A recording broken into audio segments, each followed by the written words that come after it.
Hey there, my name is Heather Feather. I am the owner of Rare Bird Medicine, and today's topic is Madre Primero.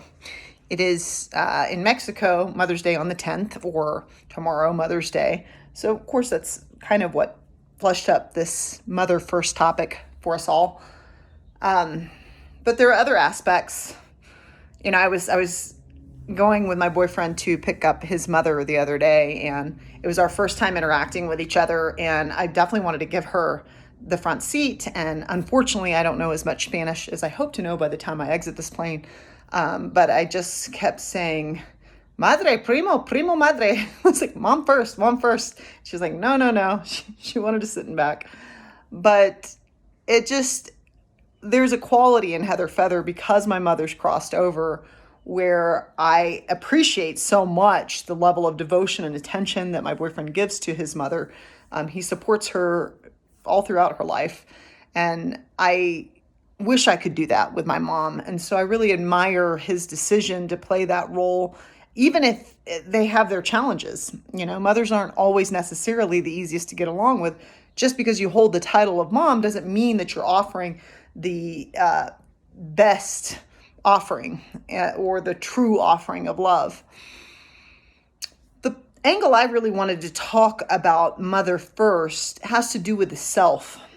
Because my mother is not here and I can't rub her feet or send her to a spa or do all the things, offer her the front seat, do all the things that my boyfriend does for his mother, I can, because she's gone and I don't have that role of mothering in my life, mother the self more, because now I'm the one that's given that title, that's given that role. And so I find it interesting that divinity saw fit to take away the mother principle from my life at the age of 24. And now being double that, being 48, it's like I'm really checking in to make sure that I'm mothering myself. I have a dear friend that wanted to maybe connect and catch up tomorrow, but I just said, no, it's Mother's Day. It's not a day I'm going to make plans. I'm going to let it be my day to grieve the loss of getting to play the role of mother in this life because I don't have children, to grieve the loss of my mother, and to nurture the self and to mother the self. And so I wanted to talk about mother first because I wanted to ask you about how you're doing when it comes to nurturing the self and receiving the self. Typically, before you take action on a creation in this realm, the first thing you want to be present at the helm is a really clear vision of what it is you're going to do. Otherwise, you'll just spread a lot of doo-doo around the world because you'll just be doing. And so in order to not do that, which I don't recommend, unpleasant, we slow down and we receive the self.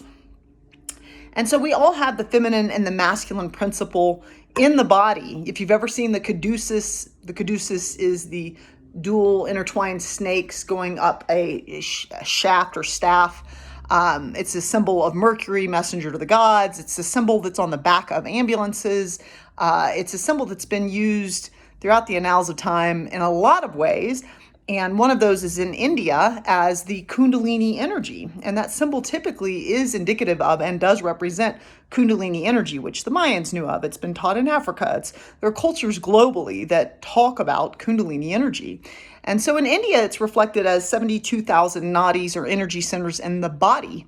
And 3 of those 72,000 energy centers, we know the 7 chakras, there's those 7, but 3 of them are the Kundalini energy, the Ida, the Pingala, and the Sushumna. It's the tube or shaft of energy that is in front of the spine that allows the Ida and the Pingala to unwind and flow up the channel, up the chakras from the lower physical chakras into the spiritual at the midlife marker. And we can we have what's called Kundalini awakening, which can happen at any time. For many, it will happen at the midlife marker. For more evolved souls, it might happen sooner. But that's where it really shakes in the lower chakras, and we want to move it into the higher spiritual centers so that we can use it for healing and for creating our vision in this life. And so the reason I'm speaking about this Kundalini movement and this Kundalini energy is because we have this activation and this active principle that activates at the midlife marker when the life energy starts to wane, to create again. And any creation we're going to offer life, ourselves, it helps to be clear about the intention, the picturing, the vision, the idea. And in order to do that, we must be willing to nurture the self with some stillness, with some being slow and quiet and going within. How much of your life is just do, I got to do this and then I got to go there and then blah, blah, blah, blah, blah. That's a lot of masculine principle, masculine energy, which is Pingala. Everyone has Pingala. Everyone has masculine principle energy center in their body. So when the Pingala is overactivated and your Ida or feminine lunar energy is underactivated, then you might feel like your body's out of balance because your two nadis are not operating in synchronistic harmony. And so if you're doing, then I highly recommend, that you get still. And it's like they say, meditate 20 minutes a day. I don't have time to meditate. Then you need to meditate an hour. Get still, because what you're going to find is that if you maintain that Pingala masculine energy principle in your life of doing without slowing down and receiving, you're going to have a lot of ineffectual movements. But if you get still, you'll get clearer. Oh, actually, I don't need to stop there today. I can run that errand tomorrow because I'll be on that side of town. All of a sudden, the picture will become clearer. And then when you go with a clear plan forth into the world, you benefit yourself by not expending unnecessary energy. I mean, you're made of energy, and energy cannot be created nor destroyed. It's infinite, but we love to have ideas that we can be dissociated from energy. I'm so tired as a favorite statement here at our school.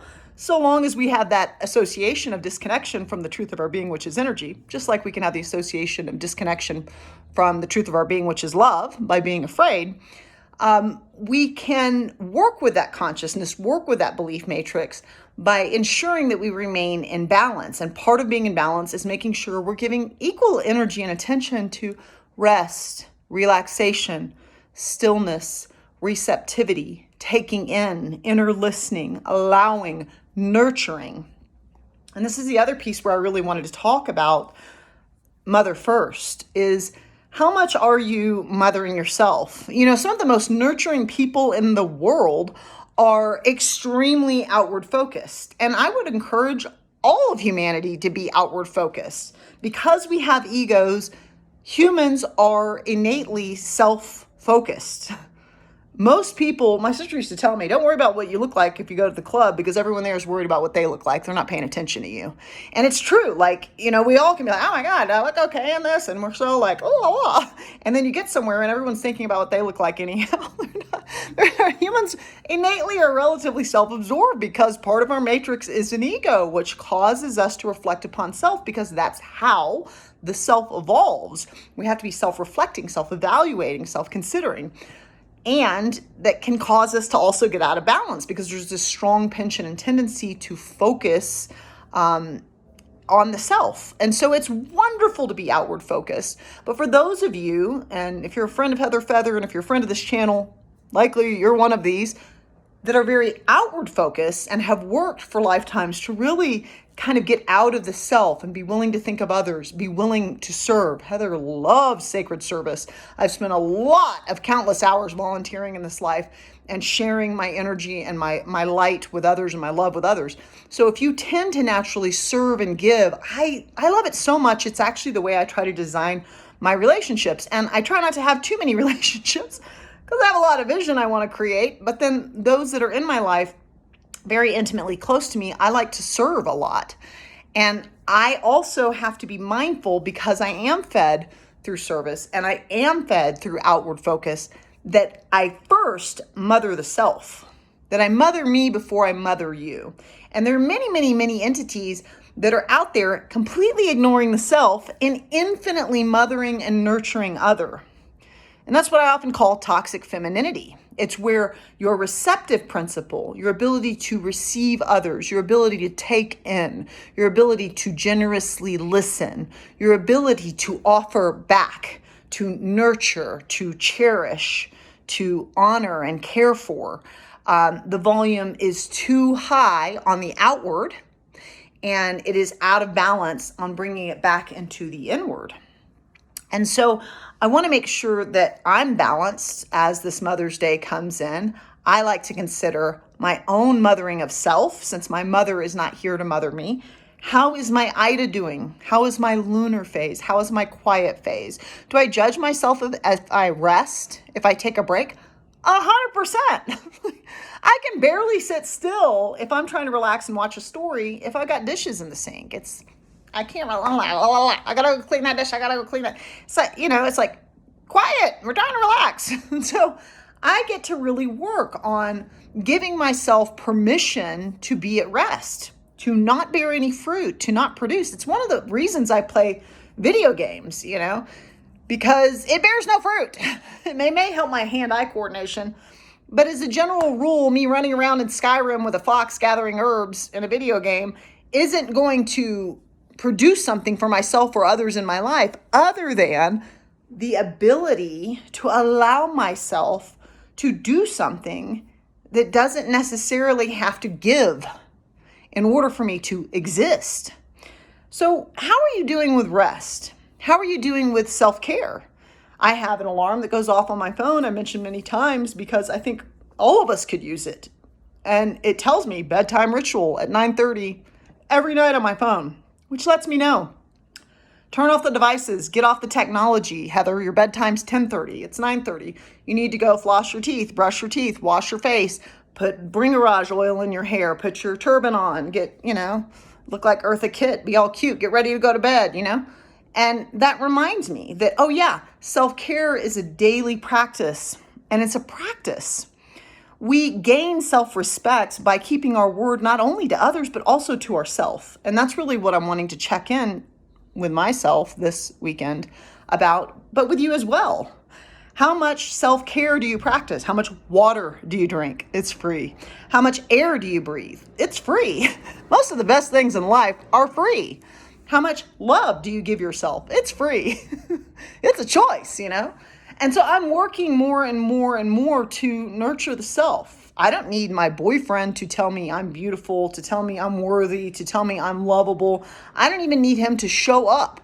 I need to show up for myself, remind myself that I am lovable. I'm worthy of love from self and others, and I'm worthy of having a life worth living.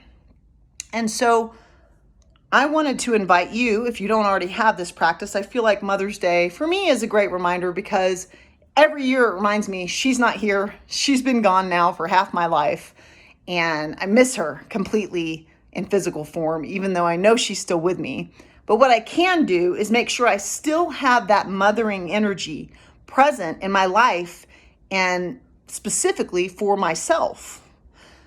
Another way you can place mother first is to, if you have the blessing of a mother in your life or mothers in your life, to nurture them, to support them, to love them, to help them in any way you can. All parents could use a break, so you can support a father's nurturing practices with their child in the same way. Any single dads?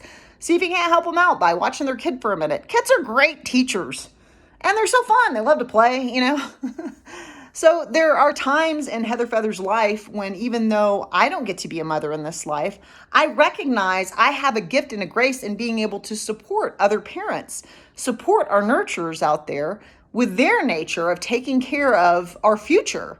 And I can help them. I can extend a grace to them, so long as it doesn't get me out of balance. And the main way I made sure I maintain my own balance is always checking in, did I mother first?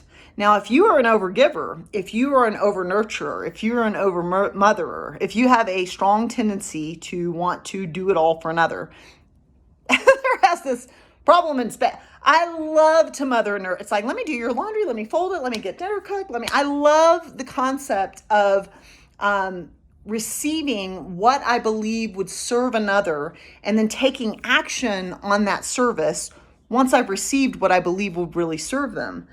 And really, if I were listening more cleanly in this life, I would understand 9 times out of 10, my awareness was trying to tell me, serve the self first, Heather.